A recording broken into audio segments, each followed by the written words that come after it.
എന്താ എന്താ ഒന്നും മിണ്ടാത്തെ? കുറച്ചു നാളായി മനസ്സിൽ കൊണ്ടുനടക്കുന്നൊരു സംശയമുണ്ട്. അത് നേരിട്ട് കണ്ട് ചോദിക്കാനായിരുന്നു കാണാൻ ശ്രമിച്ചത്. മറ്റൊന്നുമല്ല, ഈ കാണാഭാഗത്ത് മറുകുണ്ടായ ഭാഗ്യമല്ലേ? ഉമ്മയാ? അതിപ്പം ഫോണിലൂടെ ആദ്യമായിട്ട് ഉമ്മ തരുമെന്ന് കേട്ടപ്പോ ശരിക്കും ഞാൻ ടെൻഷനായിട്ടോ.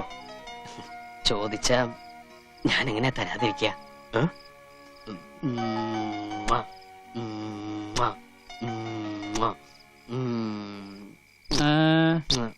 എന്തു പറ്റി? കണ്ണിലൊരു കരട് പോയി. കണ്ണി കരട് പോയാ പല്ലിലാണോടാ കുത്തുന്നത്? കണ്ണി പോയാ പല്ലിലല്ലാണ്ട് പിന്നെ മൂക്കിലെ കുത്ത? വീട്ടിൽ യാതൊരു വിധ ഫ്രീഡും ഇല്ലെന്ന് വെച്ചാ